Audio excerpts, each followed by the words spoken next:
Hello everyone, आज का हमारा टॉपिक है एडमिनिस्ट्रेटिंग इंडिया जो है क्लास 8 एसएसटी के चैप्टर नंबर 2 से। इसमें हम दो सब टॉपिक्स पढ़ेंगे। सबसे पहले हम पढ़ेंगे एडमिनिस्ट्रेशन अंडर द दिल्ली सल्तनत।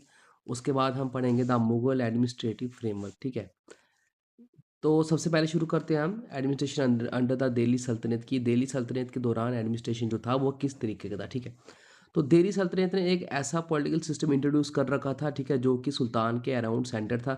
यानी कि सुल्तान के पास एब्सोल्यूट अथॉरिटी थी, सुल्तान के पास एब्सोल्यूट पावर थी।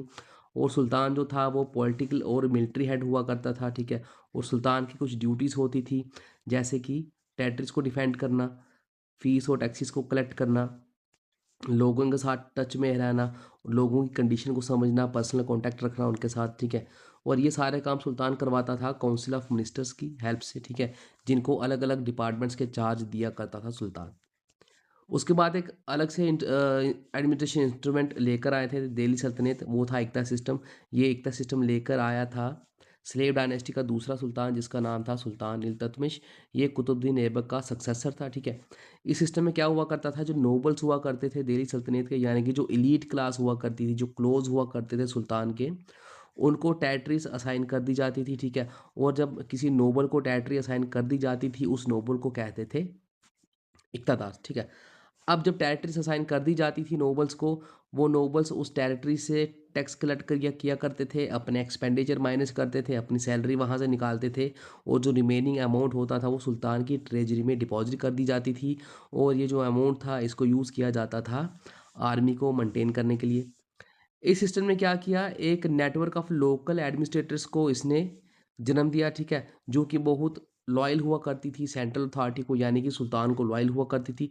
लेकिन ये जो पोस्ट थी इक़्तादार की, ये हेरिडिटरी नहीं थी। यानी कि इक़्तादार का बेटा आगे इक़्तादार नहीं बनता था, क्योंकि इक़्तादार को सुल्तान खुद चूज़ करता था। ठीक है, और जो टैक्सेस हुआ करते थे ट्रेड पे, वो हर स्टेज पे लगाए जाते थे। ठीक है, जिसका बर्डन कौन बरी करता था, वो बेचारे पीजेंट्स को इसका बर्डन जो होता था वो सहना पड़ता था। और कुछ कंटेम्प्ररी अकाउंट्स जो उस टाइम पर लिखे गए थे, वो बताते हैं कि इन टैक्सेस को एक्सट्रैक्ट करने के लिए बहुत ज़्यादा क्रुएल्टी दिखाई जाती थी पीजेंट्स के ऊपर।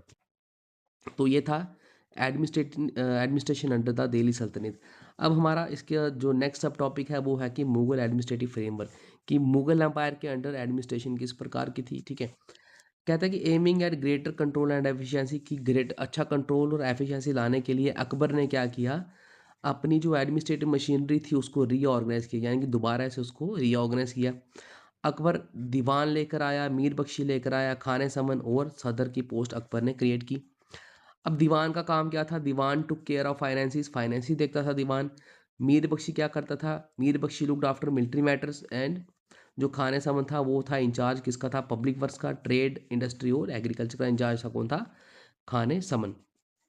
और फिर सदर हुआ करता था, सदर का काम था जस्टिस प्रोवाइड करना, रिलीजियस और एजुकेशनल मैटर्स को देखना। ठीक है, अब क्या रहा है कि ये जो सारे मिनिस्टर्स थे, ये जो 12 प्रोविंसेस थे मुगल्स के, वहाँ पर ये सारे के सारे मिनिस्टर्स जो थे अपॉइंट करता था अकबर।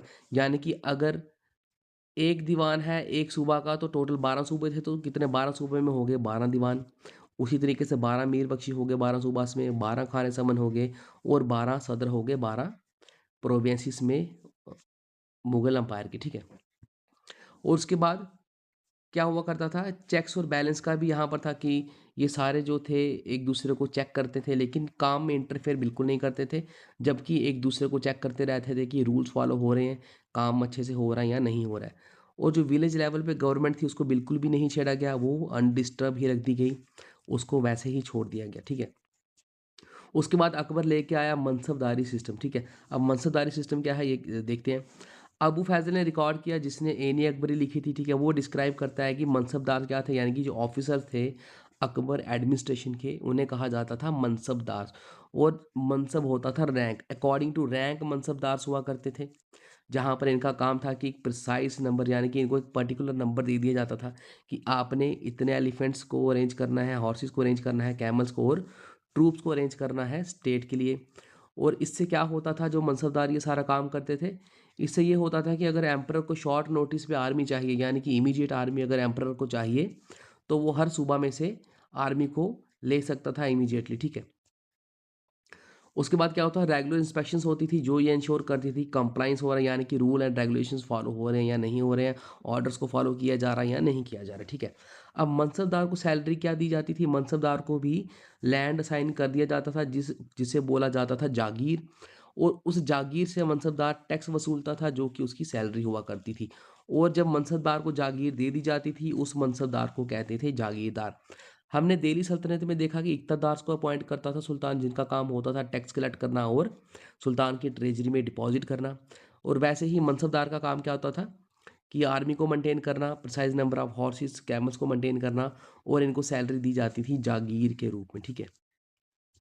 अब क्या है कि अकबर जो था धीरे धीरे टॉलरेंट होता जा रहा डिफरेंट फेथ्स की तरफ, लेकिन उसके बावजूद भी जो नॉन मुस्लिम्स थे जो अकबर की कोर्ट में थे वो माइनॉरिटी में थे, ठीक है। फिर क्या रहा कि जो नॉन मुस्लिम ऑफिशियल थे वो कभी कभी तो 1/3 भी एक्सीड नहीं करते थे कि जितने नंबर ऑफ वहाँ पर ऑफिशियल्स होते थे, ठीक है। फिर क्या रहा है कि जो मुस्लिम ऑफिशियल भी अकबर अपॉइंट करता था वो भी फॉरेन ओरिजिन के ही अपॉइंट करता था, वो इंडियन ओरिजिन को वो ज़्यादा फेवर नहीं करता था। उसके बाद अकबर के कोर्ट में टोडरमल करके एक फाइनेंस मिनिस्टर था, ठीक है, जिसने इंट्रोड्यूस किया एक रेवेन्यू सिस्टम। उस रेवेन्यू सिस्टम को इंट्रोड्यूस करने से पहले टोडरमल ने कुछ डिटेल सर्वेस किए, क्रॉप यील्ड के सर्वे किए कि कितनी यील्ड हो रही है, ठीक है, एम्पायर में।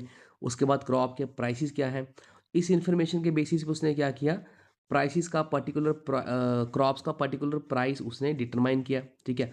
उसके बाद उसने एक और सिस्टम इनिशिएट किया, उसने क्या किया, लैंड सर्विस किए पूरे एम्पायर में, जिसने कि रेवेन्यू कलेक्शन सिस्टम को बूस्ट किया मुगल एम्पायर के।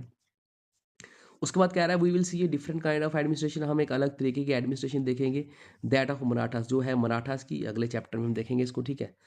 तो उसके बाद नेक्स्ट हमारा टॉपिक है पीपल्स लाइफ, इसे हम कवर करेंगे अपने नेक्स्ट वीडियो में, और उसी वीडियो में हम करेंगे इस चैप्टर के क्वेश्चन एंड आंसर्स। तब तक के लिए good bye and take care.